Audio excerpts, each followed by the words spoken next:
Hey everybody, and welcome back to another video. Do you find that your photos from long lenses aren't as sharp as you'd like? Would you like to have those crisp shots that say quality from your long focal length or telephoto lenses? I've taken over 1 million shots with these two lenses in the last 8 years, and in this video, I'm going to share my best techniques to squeeze every ounce of sharpness out of your long focal lengths. You'll want to stay for my bonus tip, where I'll show you my secret trick to squeeze the last extra bit of sharpness, like in this photo. And I warn you, it's gonna hurt. My name is Simon D'Entremont, and I'm a professional nature and wildlife photographer living in Eastern Canada. I make weekly videos giving you photo tips or taking you behind the scenes for wildlife and nature photography. Subscribe if you want to see more.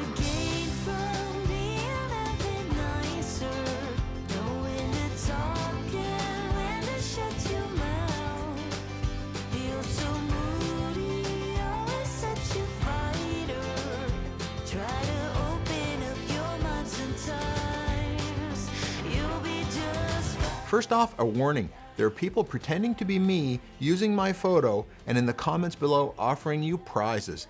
These are scammers, stay away from them. Now let's just get something out of the way. There are indeed lenses that are sharper than others. And also, not every genre of photography needs tack sharp photos.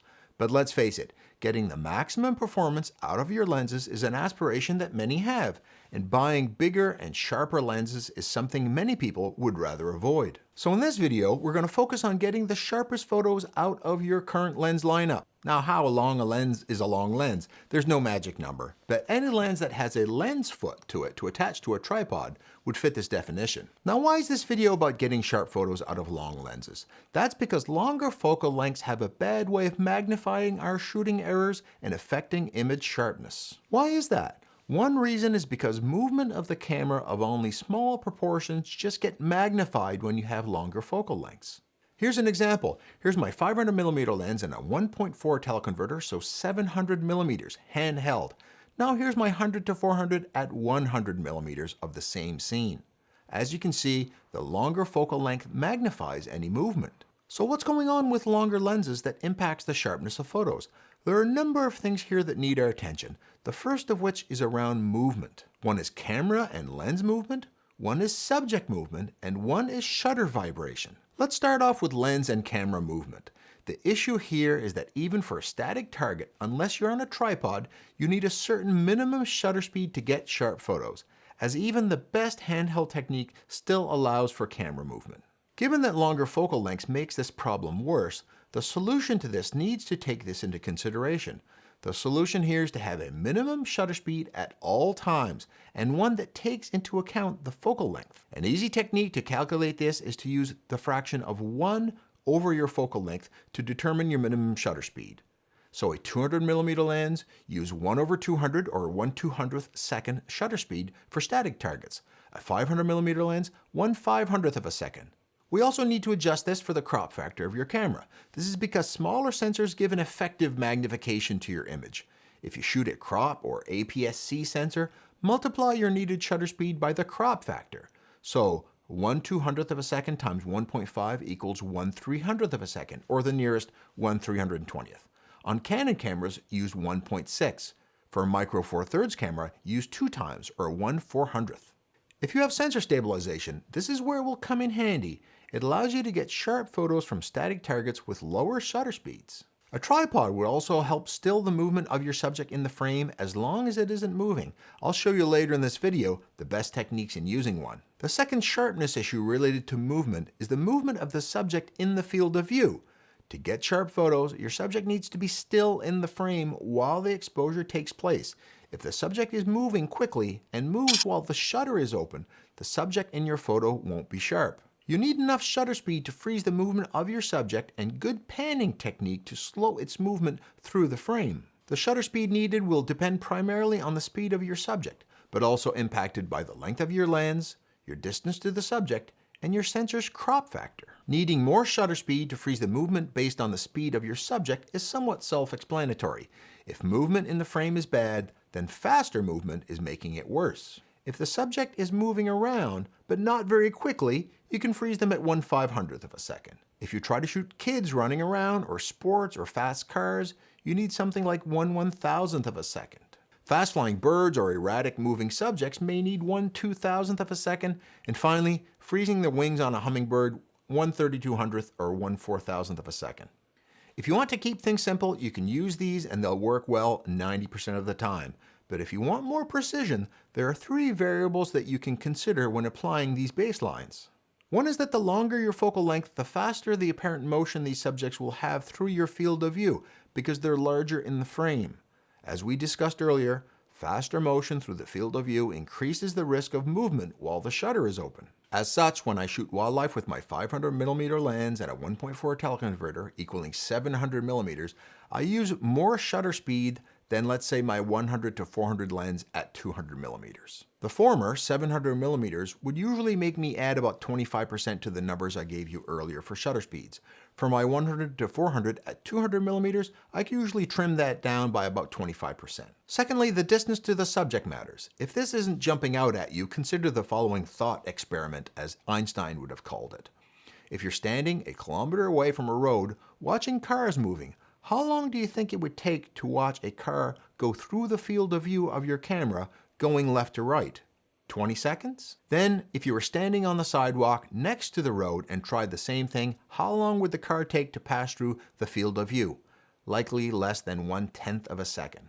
So, closer subjects move faster through your field of view. If your subject is only 5 or 10 meters away, add to the shutter speed numbers we saw earlier, maybe 25% more. On the other hand, if your subject is 100 meters away, you can reduce those shutter speeds by 25 or even 50%. Also, when it comes to subject movement, there's the crop factor of your camera sensor. So if you think you need 1/1000th of a second, 1/1000th becomes 1,000 times 1.5 or 1/1500th of a second, or 1/1600th for the closest shutter speed. Now that we have the shutter speeds needed, we can also maximize sharpness on moving subjects by tracking their movement accurately, reducing the speed of the movement in the field of view. Instead of this, we can have this. To do this, the goal is to track the movement, but by attempting to keep the subject as still as possible in the field of view. For maximum sharpness, it's not good enough to have the subject just be anywhere in the viewfinder. If you're shooting handheld, tuck in your elbows and place them against your chest. This will prohibit the lens moving up and down while you're moving around. Also, stand facing slightly right of your target, putting more lens on the left elbow, and while looking in the viewfinder, rotate your whole upper body as one. Don't throw out your elbows and leave the camera and lens floating in the air. If you have a panning mode on your lens, use it. This is mode 2 for Canon and Sony, sports mode for Nikon. This makes the lens only stabilize up and down and not right to left. This works better as otherwise your lens would keep trying to stabilize against your sideways movement, which is what you're trying to do. Some lens brands also work best at high shutter speeds by turning the image stabilization off when shooting at over, let's say, 1/1000th or 1/2000th of a second. This is brand dependent, so you'll need to experiment. I happen to shoot Canon lenses with the image stabilization on, regardless of the shutter speed, and that works fine for me.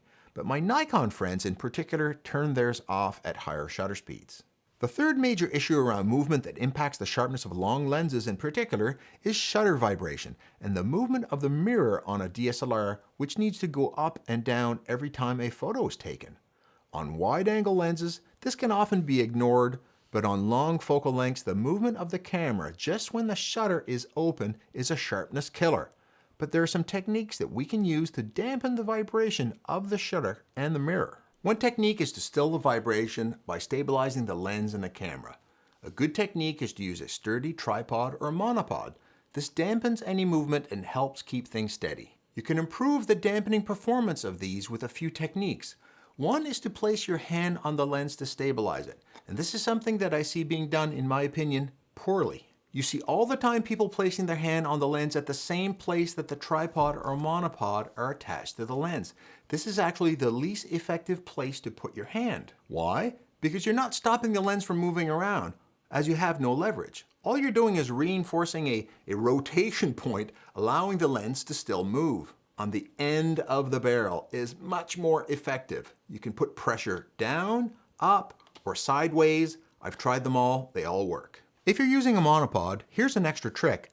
Place the monopod foot close to you and use a knee or leg to bow the monopod out slightly. It makes a super stable base. Don't forget, you can also use a beanbag, put your lens on your knees when sitting on the ground, or put your lens on a tree branch or a rock. All of these help. So what else can we do to stabilize camera vibration? Don't stab the shutter. Given what we know about the importance of stopping movement while the shutter is open, when would be the worst time to poke your camera? Right when you're taking a photo or pressing the shutter button. Squeeze it slowly or place your finger next to the shutter button and just roll it over gently. Do not stab. Also, recent technology has brought us another solution. If you have a mirrorless camera, the electronic shutter is a great way to avoid shutter vibration. Just switch your camera to the electronic shutter mode. This means the photo is taken by just taking an electronic reading of the sensor data. No mechanical movement is needed. Okay, so now we've gotten enough shutter speed to freeze lens movement, enough shutter speed and technique to freeze the movement of the subject, and we have great stabilization techniques to still the movement of the camera and the shutter or mirror. What else can we do with our long lenses? One thing we can do is shoot our lens at its sweet spot, that is, its sharpest aperture. This is because most lenses aren't at their sharpest wide open at maximum aperture. Most long lenses benefit from being stopped down, that is, using a smaller aperture. That's because in lens design, the farther from the center you go, the more optical aberrations and imperfections start showing up. One full stop is a great place to start that doesn't rob you of too much light nor make you lose that blurry background if that's part of your style of photography. Some lenses, like this 500mm f4, is at its sharpest wide open at f4, and that's why it's terribly expensive. But most are sharpest at smaller apertures, so try shooting your f2.8 lens at f4, f4 lens at f5.6, or 5.6 at f8. I like shooting this 100 to 400 lens at f6.3 or f7.1 rather than wide open at f5.6 when I want maximum sharpness. But note that more stop down isn't better in perpetuity. Less light coming through your lens will mean higher ISOs and more noise, and something called diffraction makes lenses less sharp when the aperture is very, very small. To find your lens's sweet spot, take test exposures at varying apertures to compare them. The fine print on the back of a cereal box taped to the wall in your kitchen makes a great test chart. Use a tripod and a 2-second timer or shutter release to reduce the variables in your test. The use of a 2-second timer and shutter release can also be used in the field for sharpness if your subject isn't moving and you're on a tripod. If you're using a DSLR with a mirror, this works best in live view mode with the mirror locked up. Just get your subject in the frame, focus the camera, and use the 2-second timer or the shutter release to take the photo. This takes the shot without any movement added by the photographer. And I said I'd give you a bonus tip, and one that hurts. This is the stabilization tip that pulls the last bit of sharpness out of your photos. And this is to mash your eyebrow against the viewfinder eye cup when shooting with long lenses. And I mean hard. I'm able to do this even with glasses by tipping my head slightly forward and placing my eyebrow against the top of the eye cup. What this does is it stabilizes the camera vibration for the shutter down to almost zero, really squeezing out the last drops of sharpness. This is an almost essential technique for using teleconverters on long super telephoto lenses like the 500 f4 and 600 f4. With 2x teleconverters, these lenses become 1000 and 1200 millimeters, even longer equivalents with crop sensors. This magnifies even the smallest movement. This technique is what makes teleconverters really shine on those lenses. Here's some photos taken using these techniques handheld. The croppability on some really sharp lenses gets quite amazing. After one session of almost 2 hours long shooting these turns, my eyebrow actually hurt. I was pressing so hard. It actually felt raw to the touch, but check out how deeply I can crop this photo to reveal the gorgeous detail. A second bonus tip, the large lens hood on many long lenses makes getting a stable lens on windy days much more difficult. When it's really windy out, take your lens hood off. This includes if you're shooting out of the window of a moving car or from a helicopter. If after all these techniques your photos still aren't sharp, you may be having focus issues. To find out more about those and how to fix them, I have a whole video on nailing focus, which you can see right here. If you found this video helpful, give it a like and YouTube will show it to even more people. Get out there and take your own amazing photos. I know you can do it.